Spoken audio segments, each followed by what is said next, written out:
She woke up in a billionaire's bed with no memory of how she got there.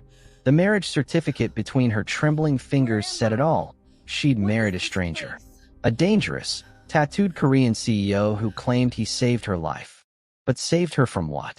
24 hours ago, Zara inherited a $38 million property in Seoul. Now someone wants her dead.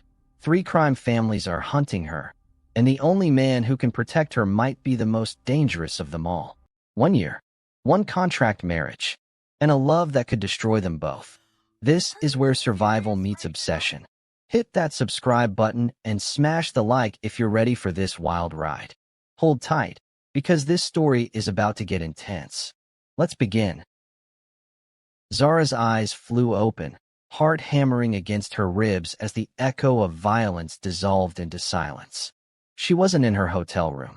The ceiling above her was unfamiliar, sleek, modern, expensive. Floor-to-ceiling windows revealed a glittering cityscape she didn't recognize from this angle. Where the hell was she? She sat up too quickly, head spinning, and that's when she noticed him. A man stood by those massive windows, silhouetted against the Seoul skyline, perfectly still. He was tall, lean, dressed in dark slacks and a white shirt with the sleeves rolled up. Even from behind, everything about him screamed wealth and danger in equal measure. "You're awake," he said without turning around. His voice was deep, accented, controlled. "Good. We have much to discuss." Zara's mouth went dry. She looked down at herself. She was wearing clothes, thank God, but not the ones she remembered putting on last night. A soft cotton shirt and pajama pants that definitely weren't hers. Her heart rate kicked up another notch. "Who are you? Where am I?" Her voice came out steadier than she felt. The man turned slowly, and Zara's breath caught. He was probably in his early 30s, with sharp features that could have been carved from marble. Dark eyes that revealed nothing. A small scar cut through his left eyebrow, giving him a dangerous edge that his expensive clothes couldn't hide. But it was the tattoos peeking out from under his rolled sleeves that made her stomach flip. Intricate Korean designs that spoke of a world she knew nothing about. "My name is Kang Mi-ho." He walked toward the bed with the predatory grace of someone who'd never been told no in his life. "And you're in my home. My penthouse, to be precise." "That doesn't answer my question. How did I get here? What happened last night?" Miho reached the foot of the bed and stopped, studying her with an intensity that made her skin prickle. Then he pulled something from his pocket and tossed it onto the silk sheets between them. A marriage certificate, with both their names on it. Zara grabbed it with shaking hands, eyes scanning the Korean and English text. Her signature was right there at the bottom, next to his. Official stamps. A date from last night. "No," she whispered. "No, this is insane. This isn't real." "It's very real, Mrs. Kong. We were married at 3 o'clock this morning at a 24-hour chapel in Gangnam. You wore a white dress. I wore this suit. There were 2 witnesses and a very tired officiant who asked 3 times if we were sure. I don't remember any of that." "No," Miho said quietly. "You wouldn't. Someone drugged you last night at the bar. Rohypnol, according to the blood test my doctor ran." The room tilted. Zara pressed her hands against the mattress, trying to ground herself. "You're saying someone roofied me, and then you married me? Do you realize how insane that sounds?" "I do. Which is why I need you to listen very carefully to what I'm about to tell you." Miho moved around the bed, maintaining that careful distance. 24 hours ago, you inherited a property in Seoul from your grandmother. A hanok in Gangnam worth approximately $38 million. 3 of the most powerful families in Korea want that property. They've killed for less. Last night, they tried to drug you and force you to sign transfer papers. I intervened. Zara's head was spinning. "By marrying me? How does that help?" "Because under Korean law, your property status changed the moment you became my wife. They can't touch you now without going through me. And I," his lips curved into something that wasn't quite a smile, "am significantly harder to intimidate than a 28-year-old foreign architect who doesn't speak Korean and has no idea what she's walked into." The way he said it, so matter-of-fact, made her want to throw something at him. Instead, she forced herself to breathe, to think. Fragments of last night were coming back. The lawyer's office. The beautiful old house. That dinner where everyone had looked at her like a piece of meat. The families, she said slowly. Choi, Park, and Yoon. Miho's eyebrows rose slightly. You remember. I remember feeling like I was being circled by sharks. I remember 3 different people making offers on my grandmother's property before I'd even seen it. I remember. She stopped, pressing her fingers to her temples. There was a man at the restaurant. He didn't approach me like the others. He just watched. That was me. Why? Because 10 years ago, those same 3 families destroyed my father. They framed him for embezzlement, bankrupted him, humiliated him so thoroughly that he put a gun to his head rather than live with the shame. Miho's voice never changed pitch, but something dark flickered in his eyes. I've spent the last decade building my empire and waiting for the right moment to destroy them. You, Valentina Bennett, are that moment. Zara stared at him, this stranger she was apparently married to, and felt the ground shift beneath her. You used me. I saved you. There's a difference. Is there? She threw off the covers and stood, pleased when she didn't sway. You let me get drugged. I switched the drinks. Miho interrupted, his voice sharp for the first time. The waiter working for the Yoon family put Rohypnol in your cocktail. I saw it happen, switched our glasses when you weren't looking, and drank it myself. We were both impaired when we got married, but I was coherent enough to make sure nothing else happened to you. My security team followed us to ensure you were safe. That stopped her. You drugged yourself? Better me than you. I know my limits. And I knew that whoever was watching would see the marriage happen and back off long enough for me to explain the situation to you. Which I'm doing now. He gestured toward a door on the far wall. There's a bathroom through there. Your things from the hotel have been brought here. When you're ready, we'll have breakfast and I'll explain everything properly. I could just leave, annul this insane marriage, and get on the first flight back to New York. Miho's expression didn't change. You could try, but they killed your grandmother's lawyer 6 hours ago. He was found stabbed to death in the courtyard of your hammock. The police are looking for you, and the 3 families now know exactly who you are and where to find you. You leave my protection, you're dead within 24 hours. The words hung in the air like ice. You're lying, Zara whispered, but she could see the truth in his eyes. I'm many things, Mrs. Kong, but I'm not a liar. Not to you. He moved toward the door, then paused. The gunshot you heard when you woke up? That was me practicing at my private range downstairs. I wanted you conscious before I explained why you might need to learn to shoot. Get dressed. We have a long day ahead of us. He left, closing the door softly behind him. Zara stood alone in the massive bedroom, staring at the marriage certificate in her hands, and realized her life had just become a nightmare she couldn't wake up from. The bathroom was bigger than her entire Brooklyn apartment. Zara stood under the rainfall shower for 20 minutes, trying to process everything. Her grandmother's lawyer was dead. She was married to a man she'd never spoken to before today. And apparently, she was now a target for 3 of Seoul's most dangerous families. She should be terrified. She was terrified. But underneath the fear was something else, a strange, electric awareness of the man on the other side of that door. Kong Miho, her husband. The word felt surreal. When she finally emerged, dressed in her own clothes that had indeed been brought from her hotel, she found Miho waiting in what appeared to be a formal dining room. A full Korean breakfast was laid out on the table: rice, soup, banchan, grilled fish. The morning sun streamed through the windows, making everything look deceptively peaceful. Sit, Miho said, pouring tea into a delicate cup. You need to eat. I need answers. You'll get both. He waited until she reluctantly took a seat across from him before continuing. What do you know about your grandmother's life in Korea?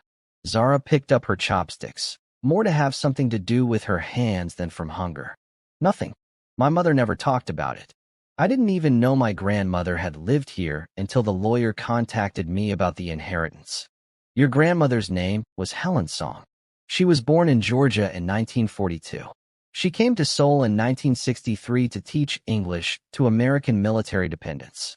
That's where she met your grandfather, Kim Tae-sung. The Korean name felt like a key turning in a lock. Kim Tae-sung, Zara repeated. My mother's maiden name was Kim. Your grandfather was one of the most successful property developers in Seoul during the 1960s. He had a vision for modernizing the city while preserving its cultural heritage. The Hanok you inherited was his personal residence and his masterpiece, a traditional Korean house with modern innovations hidden throughout. He was also partners with three other developers, Choi Dae-young, Park Min-woo, and Yoon Sung-hee. The families, Miho confirmed. In 1965, your grandfather discovered his partners were embezzling from their joint ventures and using his name to secure loans they never intended to repay. He threatened to expose them. 3 days later, he was found stabbed to death in his office. Your grandmother witnessed the murder. Zara's chopsticks clattered against her bowl. What? She was there, delivering his lunch like she did every day. She saw one of the partners kill him. She ran, took everything she could carry, and fled to America. She was 3 months pregnant with your mother. Miho's dark eyes never left her face. The three families have spent the last 60 years building their empires on your grandfather's stolen legacy. Your grandmother's testimony is the only thing that could destroy them. They thought she was dead, until you showed up to claim the property. The rice in Zara's mouth turned to ash. She forced herself to swallow. If they wanted the property, why not just kill me immediately? Why the offers, the dinner, all that posturing?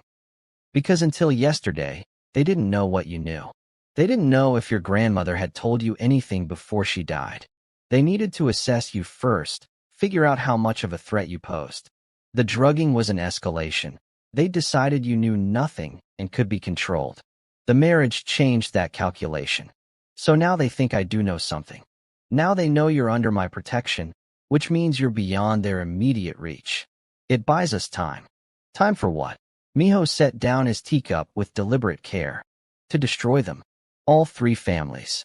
Completely and permanently. There was something terrifying about the calm way he said it. This wasn't a man who made idle threats. This was someone who'd spent a decade planning revenge. Why? Zara asked. You said they destroyed your father, but there has to be more to it than that. You could have left Korea, built a life somewhere else. For the first time, Miho's controlled expression cracked. Pain flashed across his face, raw and immediate, before he locked it down again. My father wasn't just my father. He was the best man I've ever known. Honest, kind, brilliant. He worked as an accountant for one of the families, the Parks. He discovered they were using their legitimate businesses to launder money from illegal operations. Prostitution, gambling, protection rackets. He tried to go to the police. The Parks got to them first. Miho stood abruptly, walked to the window. His voice, when he continued, was quieter. They framed him for the very crimes he was trying to expose. The evidence was perfect. His reputation was destroyed overnight. He lost his job, his savings, his friends. My mother left him. I was 22, in my last year of university. I came home one day and found him in his study. He'd written me a letter telling me he was innocent and that I should forget him and live my life. Then he shot himself. The silence that followed was suffocating. Zara stood slowly, not sure what she was doing until she found herself moving toward him. She stopped a few feet away, close enough to see the tension in his shoulders. I'm sorry, she said softly. I'm so sorry that happened to you. Don't apologize for things that aren't your fault. But his voice had lost its edge. How did you go from that to? She gestured around them. All this. A bitter smile touched his lips. Rage is a powerful motivator. I dropped out of university, joined the military, special forces. Learned to fight, to kill if necessary. After my service, I used the insurance money from my father's death to start a security company. Turns out wealthy people in Seoul are always looking for protection from other wealthy people. I built my reputation, made connections, invested wisely. 10 years later, I own half of Gangnam and have enough dirt on every major family in Seoul to bury them twice over. Except these three. Except these three. They've been careful, protected. I've been circling them for years, looking for a weakness. Then you showed up with your grandmother's property, and I realized, you're not just a weakness. You're a nuclear bomb. If I can prove what happened to your grandfather, if I can connect it to their current operations, I can destroy their legitimacy. Strip away the respectability they've built. Expose them for the criminals they are. Zara processed this, her mind racing. And what happens to me after you get your revenge? Miho turned to face her fully. Our marriage contract stipulates 1 year. At the end of that year, if you want an annulment, you'll get one. Plus 1 billion won, roughly $750,000, for your trouble. You keep the Hanok, all legal issues cleared. You can sell it, return to America, and never think about Seoul again. And if I don't want the annulment? The question surprised them both. Miho's eyes narrowed slightly. Why wouldn't you? I don't know yet, Zara admitted. But I learned a long time ago not to make decisions until I know all my options. So tell me, Kong Miho, what happens if I stay? Something shifted in the air between them. Miho took a step closer, and Zara's breath caught. Up close, she could see the faint shadows under his eyes, the slight stubble on his jaw. He smelled like expensive cologne and gunpowder. If you stay, he said quietly, you become my partner in this. Not just my wife in name, but my equal. We plan together, fight together. I protect you with everything I have, and you help me finish what your grandfather and my father started. It won't be safe. It won't be easy. But I promise you this. You'll never be anyone's victim again. His intensity should have frightened her. Instead, Zara felt something ignite in her chest. She'd spent her whole life playing it safe, following the rules, being sensible. And where had it gotten her? Drowning in student debt, working for a firm that undervalued her, watching her dreams slip away one compromise at a time. I have conditions, she heard herself say. Miho's lips curved into something that was almost a smile. Name them. 1. You don't make decisions about my life without consulting me. I'm not some damsel you get to lock in a tower. 2. I want to see everything you have on my grandfather's case. If we're doing this, I need to understand what we're up against. And 3. She met his eyes directly. You tell me the truth. Always. Even when it's ugly. Especially when it's ugly. Done. Miho said without hesitation. My conditions. 1. You do what I say when it comes to security. I've kept myself alive in this world for a decade. You trust my instincts. 2. You learn to defend yourself. I'll teach you. And 3. He paused. You don't fall in love with me. That caught her off guard. Excuse me. This is business, Valentina. Profitable, necessary business. But feelings complicate things. Make us vulnerable. We maintain professional boundaries. Something in Zara bristled at the assumption. Worried you're not resistible, Mr. Kong? Worried I am, Mrs. Kong. The words hung between them, charged with something neither seemed willing to name. Then Miho's phone buzzed, shattering the moment. He checked it, his expression darkening. The detective investigating your grandmother's lawyer wants to speak with us. We need to go to the station. Now. Now. Miho moved toward the door, then glanced back. And Valentina? From this moment forward, everything you do will be watched. Everything you say will be analyzed. These families are ruthless, but they're also traditional. They'll judge you for being a foreigner, for being a woman, for being black. They'll underestimate you. Use that. Zara lifted her chin. I've been underestimated my whole life. Trust me, I know how to use it. This time, Miho's smile was real. Dangerous and beautiful and entirely unexpected. Good. Because we're going to war, Mrs. Kong. And I need you ready to fight. The police station was a study in controlled chaos.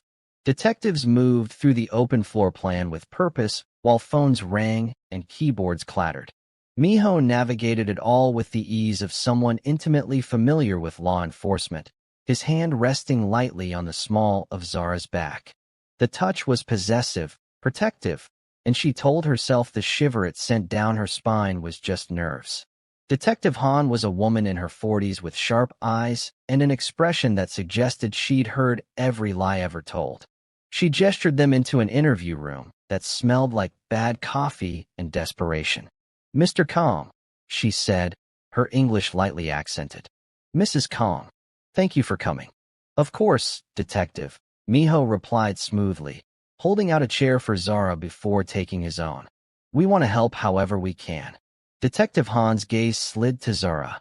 You discovered the body? No, Zara said, keeping her voice steady.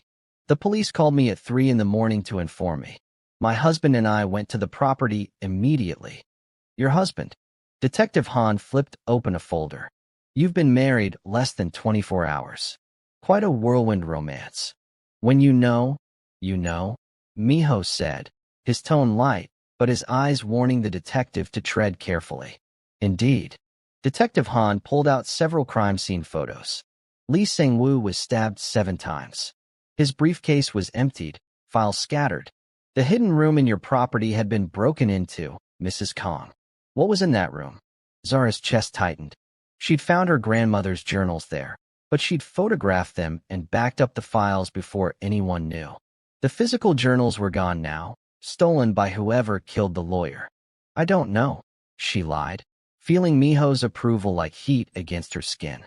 I only saw the property once before Mr. Lee's death. I didn't have time to explore thoroughly. Very convenient. Detective Han's eyes never left her face. You inherit a valuable property. The lawyer handling your inheritance is murdered. You marry one of Seoul's most powerful men within hours. Forgive me if I find the timing suspicious. Are you accusing my wife of murder, detective? Miho's voice dropped several degrees. I'm asking questions, which is my job. Then ask them carefully, Miho said softly. My wife is a victim in this situation. She came to Seoul for a simple inheritance and has been targeted by unknown parties. I married her to provide protection. If you have evidence suggesting otherwise, present it. If not, we're done here.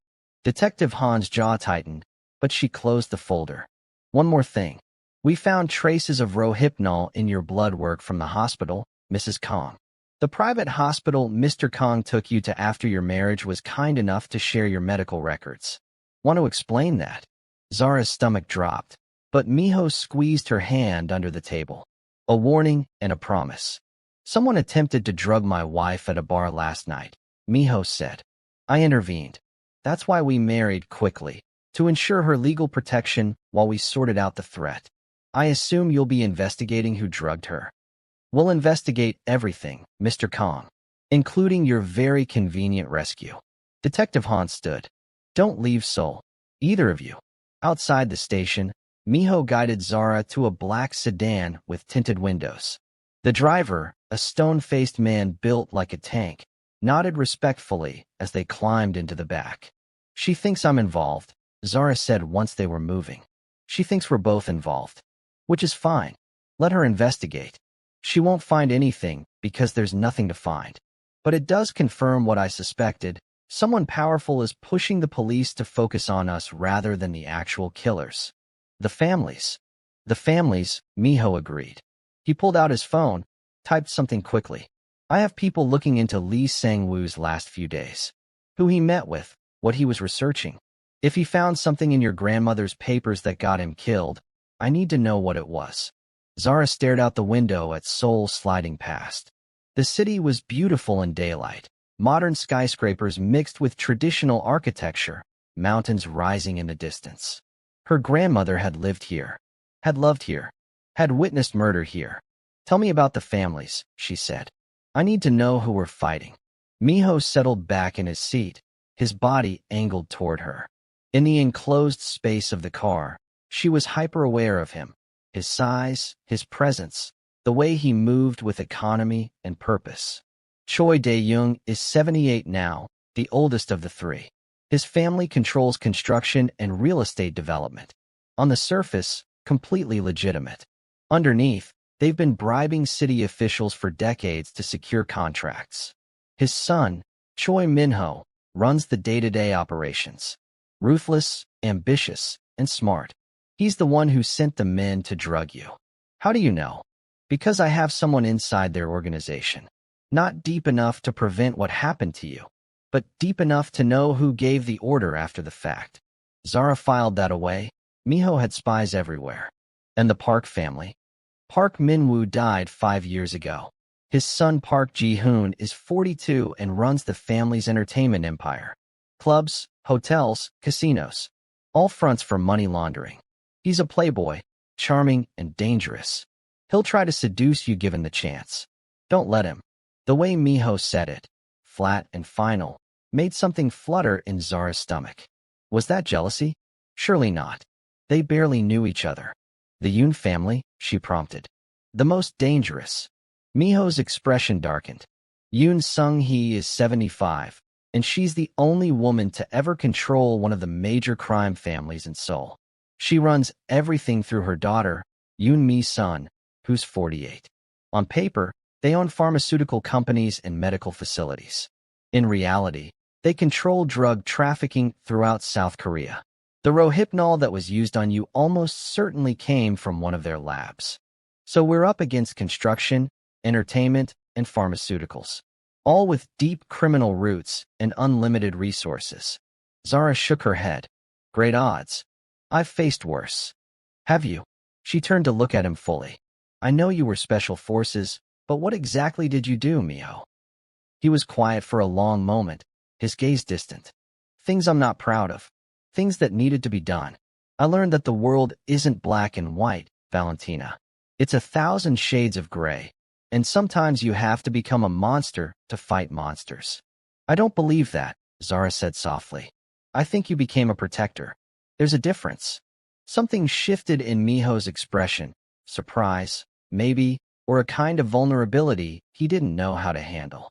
His hand, resting on the seat between them, moved incrementally closer to hers. Not touching, but close enough that she could feel the heat of his skin. You don't know me well enough to make that judgment, he said, but there was no heat in it. Then give me time to. We have a year, right? Before he could respond, the car jerked to a stop. Not a normal stop, a violent, sudden halt that threw them both forward against their seatbelts. The driver cursed in Korean, reaching for something under his seat. Miho moved faster. He had Zara pushed down into the footwell before she could process what was happening, his body covering hers as the rear window exploded in a shower of safety glass. Gunfire. Someone was shooting at them. Stay down, Miho ordered, his weight pressing her into the small space. His hand moved to the small of his back, emerging with a gun she hadn't known he was carrying. Jae-sung, get us out of here. The driver, Jae-sung, slammed the car into reverse, tires squealing as more bullets peppered the vehicle. Zara could hear shouting in Korean, the sound of other cars honking, civilians screaming. They were in the middle of the city. Innocent people were going to get hurt. Miho, not now. His voice was different now, cold, military, lethal. This was the soldier, not the businessman. He raised himself slightly, just enough to return fire through the shattered window. 3 quick shots, professionally placed. She heard a scream, the crash of metal. Then they were moving, really moving. Jae-sung navigating Seoul traffic like a man possessed. Zara stayed in the footwell, her heart hammering. Miho's weight both terrifying and oddly comforting above her. After what felt like hours, but was probably only minutes, the car slowed to normal speed. Miho helped Zara up, his hands gentle now, checking her for injuries. Are you hurt? Any glass cuts? Talk to me, Valentina. I'm fine, she managed, though her hands were shaking. What the hell was that? That was the Choi family sending a message. Miho's jaw was tight with fury. They waited until after our police interview to make it look like retaliation for being questioned. Bold. Stupid, but bold. Someone could have died. Those people on the street. I know. Miho's fingers ghosted over her cheek, wiping away a smear of something. Blood. Maybe, though she didn't know whose. I'm sorry you had to see this. But this is what I meant about being at war. They'll try to kill us until we kill them or destroy them completely. There's no middle ground. Zara looked at him, really looked at him. His hair was disheveled, his expensive shirt torn, a cut bleeding slowly above his eyebrow. But his hands were steady, his eyes clear. This was his world, had been for years. Violence and strategy and survival. Where are we going? She asked. Safe house. Outside the city. We need to regroup, plan our next move. He studied her face. You're handling this better than I expected. I'm terrified, Zara admitted. But I'm also angry. They killed my grandmother's lawyer. They tried to drug me. Now they're shooting at us in broad daylight. They don't get to win, Miho. I won't let them. Something fierce and approving flashed in his eyes. There's my partner. The words settled into her bones, warm and affirming. Partner. Not victim. Not pawn. Partner. Teach me, she said suddenly. You said you'd teach me to defend myself. Start now. Today. I'm done being helpless. Miho's smile was sharp and satisfied. As you wish, Mrs. Kong. The safe house was a traditional Korean home in the mountains outside Seoul, hidden behind high walls and sophisticated security. Miho's people were already there when they arrived. A small team of professionals who moved with military precision, checking perimeters and securing entry points. Inside, the house was a beautiful contrast to Miho's ultra-modern penthouse. Wooden beams, paper screens, heated floors. Someone had prepared dinner, a spread of Korean dishes that made Zara's mouth water despite everything. Eat first, Miho said, guiding her to the low table. You need energy for what comes next. They ate in comfortable silence, exhaustion settling over both of them. Zara watched Miho move around the space, directed his team with quiet authority, and saw him truly comfortable for the first time. This was his element: strategy, protection, control. After dinner, he led her to a room at the back of the house. When he opened the door, Zara gasped. The walls were covered in photographs, documents, maps, newspaper clippings. Red string connected various points, creating a web of conspiracy that made her head spin. This is everything I have on the three families, Miho said. 10 years of investigation. Financial records. Witness statements. Surveillance photos. It's all here. Zara moved closer, studying the faces on the wall. 3 older Koreans, Choi Dae-young, Park Min-woo, and Yoon Sung-hee, stared back at her from what looked like photographs from the 1960s. Young, ambitious, hungry. And in the center of them all, another photo that made her breath catch. Her grandfather, Kim Tae-sung, smiling at the camera, one arm around a young black woman who was unmistakably Zara's grandmother. They looked happy, she whispered. They were, until they weren't. Miho moved to stand beside her. Your grandmother kept journals, detailed accounts of everything she witnessed. I know because Lee Sang-woo told me he'd found them in the hammock before he died. He was killed before he could get them to safety. I have them, Zara said. Miho went very still. What? The journals. I photographed every page the day I found them. Backed them up to the cloud. The physical copies are gone, but I have digital versions of everything. For a moment, Miho just stared at her. Then he laughed. Actually laughed. The sound startled out of him. You brilliant, paranoid woman. When did you do this? Brooklyn taught me to trust no one and back up everything important. Old habits. Zara pulled out her phone. I haven't had time to read through them all, but I can access them now. Do it. Miho pulled over 2 chairs. Let's see what your grandmother wanted the world to know. They sat side by side, shoulders touching as Zara pulled up the files. Her grandmother's handwriting was neat, elegant, filling page after page with observations and accounts. Some in English, some in Korean that Miho translated as they went. The story that emerged was devastating. Helen Song had loved Kim Tae-sung with everything she had. He'd been brilliant, visionary, determined to build a modern Seoul that honored its past. His 3 partners had seemed to share that vision at first. But slowly, Helen had noticed discrepancies. Money missing. Projects awarded under suspicious circumstances. Her husband growing increasingly worried and withdrawn. Then one day in June 1965, she'd brought him lunch at his office. She'd heard arguing from inside. Had opened the door to see Choi Dae-young standing over her husband with a bloody knife, Park Min-woo holding Tae-sung's arms, and Yoon Sung-hee watching from the corner with cold satisfaction. They killed him while I watched, Helen had written. They looked at me, and Yoon said in English, Go back to America, little bird. Forget you ever came here. Forget him, or you'll die too. I ran. God forgive me. I ran and I never looked back. Zara's vision blurred with tears. Miho's hand found hers, squeezing gently. She was 3 months pregnant, he said quietly.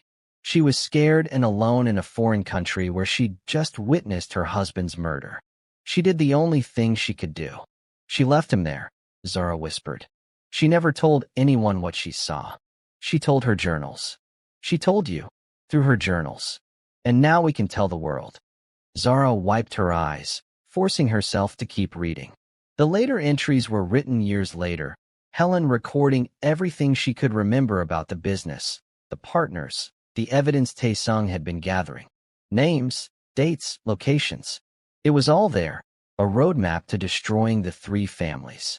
This is it, Miho breathed. This is everything we need. Combined with what I've gathered, we can prove a direct line from that murder to their current operations. We can destroy them, Valentina. Completely. Zara looked at him, saw the fierce joy in his expression, and felt something shift in her chest. This man who'd been broken by loss, who'd spent a decade preparing for revenge, he was so close to getting it. Because of her. Because of her grandmother's courage in writing everything down. What do we do next? She asked. Miho turned to face her fully, his expression intense. We go public. Press conference. You, as Kim Tae-sung's granddaughter, revealing the truth about your grandfather's murder and the conspiracy that followed. I'll present the financial evidence linking that murder to current criminal operations. It'll be everywhere. News, social media, international attention. The families won't be able to bury this. They'll try to kill us. They'll fail. His hand came up to cup her face, thumb brushing her cheekbone. I won't let them touch you. I swear it on my father's grave. The intensity in his voice, in his touch, made Zara's heart stutter. They were so close now, his breath warm against her lips. She could smell the faint scent of his cologne mixed with gunpowder and adrenaline. Every nerve in her body was screaming at her to close the distance, to taste him, to feel something real and alive after a day of death and danger. Miho, she whispered, not sure if it was a warning or an invitation. His eyes darkened, pupils dilating as he read something in her expression. Tell me to stop. I don't want you to stop. He kissed her like a man breaking a sacred vow. Hard, desperate, consuming. His hand tangled in her hair while the other pulled her closer, erasing any space between them. Zara responded with equal fervor, months of stress and fear and loneliness pouring into the kiss. She grabbed his shirt, feeling the hard muscle beneath, and he groaned against her mouth. This wasn't gentle or sweet. This was war and survival, and two people clinging to something real in a world that kept trying to kill them. Miho pulled back just enough to speak, his forehead pressed against hers. This is a terrible idea. The worst, Zara agreed, then kissed him again. He lifted her easily, her legs wrapping around his waist as he carried her out of the investigation room and down the hall. They crashed through a door into what must have been his bedroom. Traditional sleeping mat on heated floors, minimal furniture, weapons mounted on the walls like art. Last chance, Miho said, setting her down but keeping his hands on her waist. We do this, everything changes. We can't go back to just business. Zara reached up, traced the scar through his eyebrow, the cut that was still bleeding slightly from the car attack. This beautiful, dangerous man who'd married her to save her, who'd spent 10 years preparing for revenge, but still had enough humanity left to be gentle with her, who kissed like he fought, with everything he had. Good, she said. I don't want just business. Something cracked in Miho's careful control. He kissed her again, deeper this time, hands roaming. Zara pulled at his shirt, buttons scattering as she shoved it off his shoulders. His torso was a map of scars and tattoos, dragons and phoenixes, and Korean characters she couldn't read. Evidence of a violent life, but also of survival. She traced one particularly vicious scar across his ribs. What happened here? Knife fight in Jakarta. 3 years ago. The other guy looks worse. His hands found the hem of her shirt. Are you sure about this? Stop asking me if I'm sure. I'm here, aren't I? You're also exhausted and traumatized, and possibly in shock. I need to know you're choosing this clearly. The consideration in his voice, even now, made her chest tight. Zara framed his face with her hands, making him meet her eyes. I'm choosing this. I'm choosing you. For however long we have. The last of his restraint shattered. They fell onto the sleeping mat together, a tangle of limbs and desperation and need. Miho kissed every inch of skin he exposed, murmuring words in Korean that sounded like prayers or curses or both. Zara learned the geography of his body, the scars, the tattoos, the places that made him gasp. When they finally came together, it was intense and overwhelming and perfect. They moved like they'd been made for this, finding a rhythm that felt inevitable. Miho's hands were everywhere, claiming her, worshipping her. Zara surrendered to it, to him, to the feeling of being completely alive in the midst of so much death. After, they lay tangled together on the mat, hearts still racing, sweat cooling on heated skin.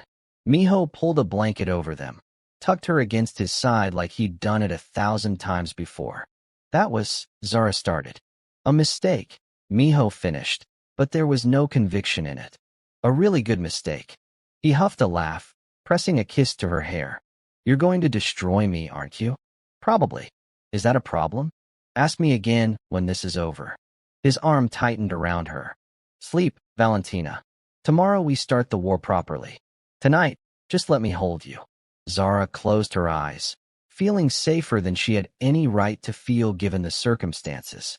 Miho's heartbeat was steady under her ear, his breathing evening out as exhaustion claimed him. She should be planning, strategizing, preparing for what came next. Instead, she drifted off wrapped in the arms of her husband, her partner, her. She didn't let herself finish that thought. Not yet. Maybe not ever. But as sleep pulled her under, she couldn't help thinking that falling for Kang Miho might be the most dangerous thing she'd done yet. And she was doing it anyway. Zara woke to the smell of coffee and the sound of Miho speaking rapid Korean on the phone. Morning light filtered through paper screens, painting everything in soft gold. She sat up, pulling the blanket around herself, and watched him pace near the window. He was dressed already, dark slacks and a fresh white shirt, hair damp from a shower she'd somehow slept through. When he noticed her awake, his expression softened imperceptibly before hardening again as he continued his conversation. Watching him like this, in his element, Zara understood why people feared him. He radiated controlled power, every word and gesture calculated for maximum effect. This was Kang Miho, the businessman, the strategist, the man who'd built an empire from rage and determination. But she'd also seen the other side now. The man who'd drunk drugged alcohol to protect her, who'd covered her body with his when bullets flew, who'd made love to her like she was precious and vital and worth fighting for. Dangerous. This was so dangerous. Miho ended his call and turned to her fully. Good morning, Mrs. Kang. How do you feel? Sore? Confused? Terrified? Alive? Zara pushed her hair back. What time is it? 7. We have a press conference scheduled for noon. My media team is preparing the presentation now. You'll need to review it. Make sure you're comfortable with what we're revealing. Just like that, they were back to business. Zara told herself she wasn't disappointed. What do I wear to destroy 3 criminal empires? Miho's lips twitched. Something that says, don't underestimate me. I've had clothing brought from Seoul. Your size, appropriate for the occasion. You know my size? I know everything about you, Valentina. It's my job to know. He moved closer, sat on the edge of the mat. About last night. Don't, Zara interrupted. Don't apologize or try to explain it away. We're adults. We made a choice. Let's just focus on surviving today. Relief flickered across his features. All right. But for the record, I wasn't going to apologize. I was going to say it can't happen again. Not until this is over. Why not? Because I can't think clearly when I'm touching you. And I need to think clearly to keep us alive. The admission hung between them, raw and honest. Zara nodded slowly. Okay. Professional boundaries until the war is won. Professional boundaries, Miho agreed, though his eyes said something else entirely. An hour later, Zara stood in front of a mirror, barely recognizing herself. The stylist Miho's team had sent had transformed her into someone powerful, elegant black suit with subtle Korean design elements, minimal jewelry, hair and makeup perfect. She looked like someone who belonged in boardrooms and press conferences. She looked like someone who could stand next to Kang Miho and not be overshadowed. Ready? Miho appeared behind her in the mirror, devastatingly handsome in a charcoal suit. His hand came to rest on her shoulder, warm and grounding. No, Zara admitted. But let's do it anyway. The drive back to Seoul was tense. Miho's security had been tripled, multiple vehicles forming a convoy around their car. Jae-sung drove with military precision while Miho reviewed documents and made calls. Zara watched Seoul approach through bulletproof glass and tried to calm her racing heart. They'll attack you, Miho said without looking up from his phone. Verbally, during the Q&A, they'll question your motives, your character, your relationship with me. They'll try to make you look like a gold digger or a scorned woman seeking revenge. Let them try. He glanced at her then, something like pride in his expression. Don't lose your temper. Don't get defensive. Just stick to the facts. Your grandmother witnessed a murder. She documented it. You're bringing that documentation to light. Everything else is noise. What about you? What will they say about you? That I'm using you for my own agenda. That I married you to get your property. That I'm no better than the families I'm trying to destroy. Miho's jaw tightened. Some of it might even be true. It's not, Zara said firmly. You saved my life. You're giving me the tools to fight back. Whatever else happens between us, that's real. He was quiet for a moment, then reached over and took her hand. Not professional, not distant, just human connection before battle. Thank you for that. The press conference was being held at one of Seoul's major hotels, the ballroom packed with journalists from around the world. Miho's revelation that he had evidence of a 60-year-old murder connected to current criminal operations had attracted international attention. Cameras were everywhere. Backstage, Miho's team did final preparations. The presentation was loaded, photos, documents, timelines, all damning. Zara's hands shook as she held her prepared statement in Korean and English. Breathe, Miho said quietly. They were alone for a moment behind the curtain. You've got this. What if I freeze? You won't. You're Kim Tae-sung's granddaughter and Helen Song's legacy. You've got steel in your spine whether you know it or not. He hesitated, then touched her face gently. And if you do freeze, I'll be right there. We're partners, remember? Partners. The words steadied her. They walked out together to an explosion of camera flashes. The room fell silent as they took their positions at the podium, a massive screen behind them displaying the title. The truth about the 1965 Kim Tae-sung murder. Miho spoke first, his voice carrying authority and controlled fury. He laid out the case methodically. The partnership between Kim Tae-sung and the three families, the embezzlement Tae-sung discovered, the convenient timing of his death, the subsequent division of his assets. Then it was Zara's turn.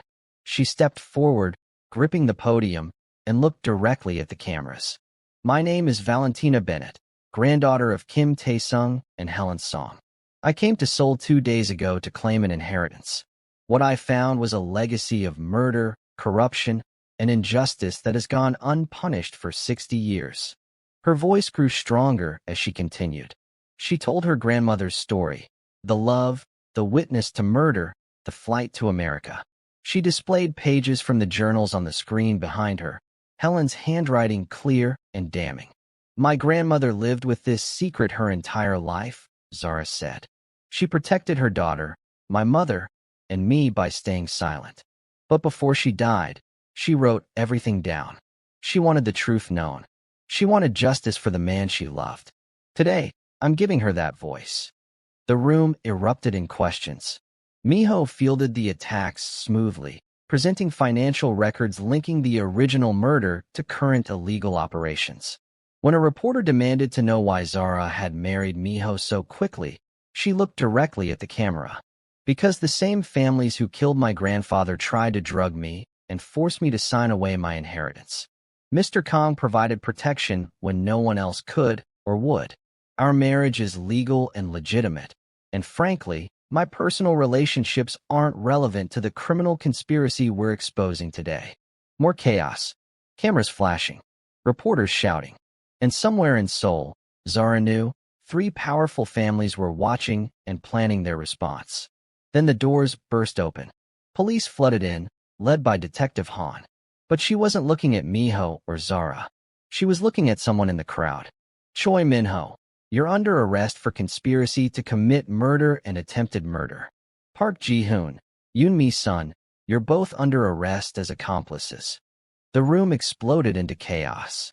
Three well-dressed people tried to flee. Younger versions of the faces Zara had studied on Miho's wall. His security team moved to block the exits while police swarmed. Zara looked at Miho, confused. He was watching the arrests with grim satisfaction. You planned this, she breathed. The press conference was bait. The press conference was necessary.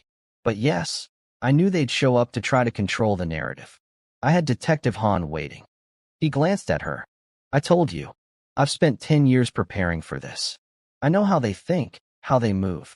They couldn't resist the chance to face us publicly. What about the older generation? Choi Dae-young, Yoon Sung-hee. Already in custody. My people arrested them 30 minutes ago while everyone was focused on this circus. Miho's hand found the small of her back. It's over, Valentina. We won. But the look in his eyes said it wasn't over. Not even close. The next 3 hours were a blur.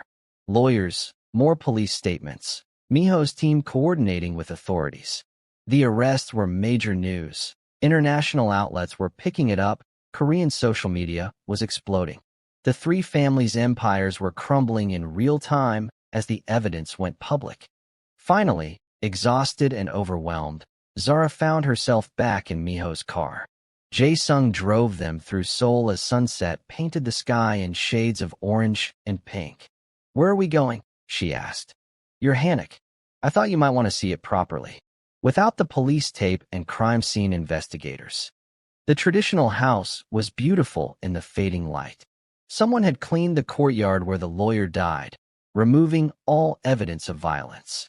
The hidden room where Zara had found her grandmother's journals was open now, empty, but somehow still holding the weight of all those secrets.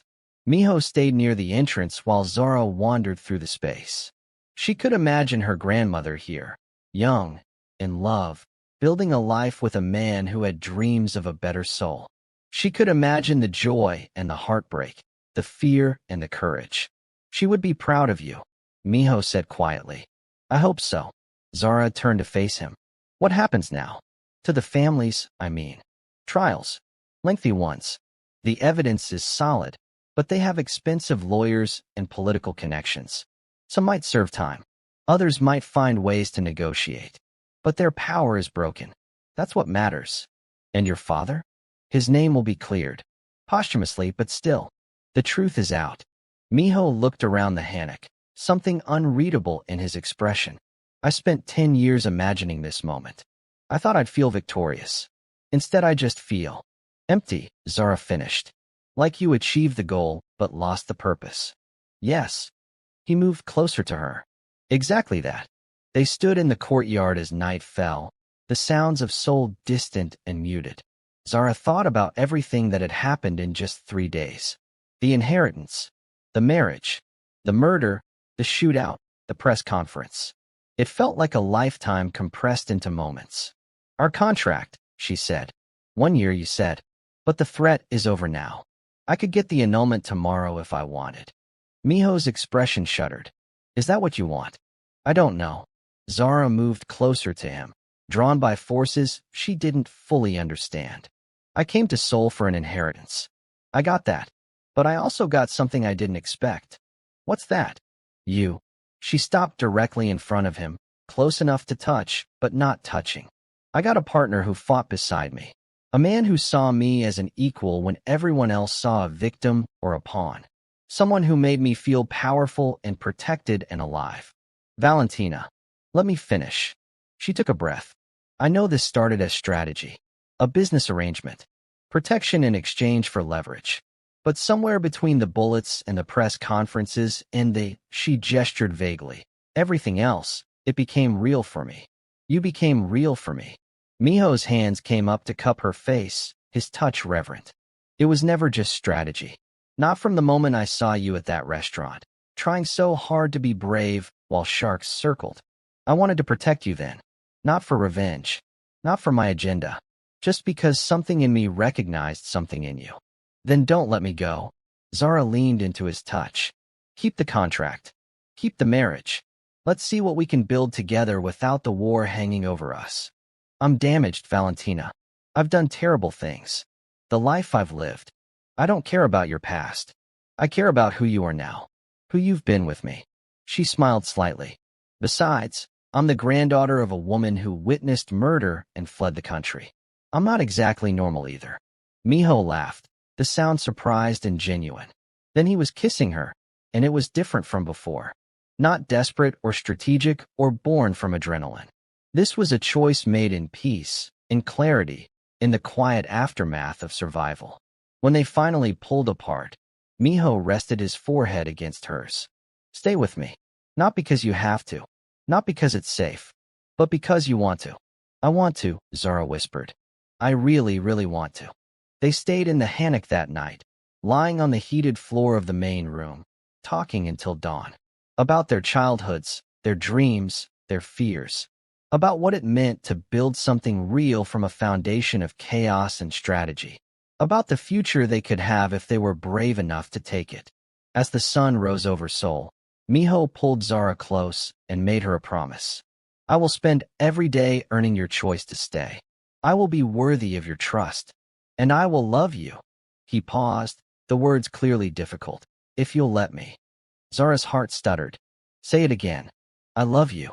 Easier this time, more certain.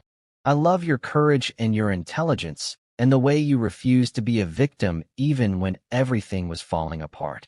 I love that you chose to fight instead of run. I love. She kissed him to shut him up, pouring every emotion she couldn't name into the contact. When she pulled back, she was smiling. I love you too. Even though you're impossible and dangerous and probably going to drive me crazy. Probably, Miho agreed, grinning. But at least we'll be crazy together. 3 months later, Zara stood in the renovated hammock. Her hammock, though she and Miho lived there together now. The trials were ongoing, the three families' empires being systematically dismantled. Miho's security company was expanding, going legitimate, taking contracts to protect people who couldn't protect themselves. And Zara had started an architectural firm focused on preserving Korean traditional buildings while making them functional for modern life. Her first project was the hammock itself, which she'd opened as a museum and cultural center dedicated to her grandmother's memory. Today was the grand opening. Press was here, dignitaries, survivors of the family's crimes. Detective Han, who'd become something like a friend, stood near the entrance chatting with Jae-sung. Miho's team was everywhere, still protective even though the threat had passed. Miho found her on the veranda, looking out over the courtyard where her grandfather had died and her grandmother had fled, and she had found her purpose. Ready? He asked, sliding an arm around her waist.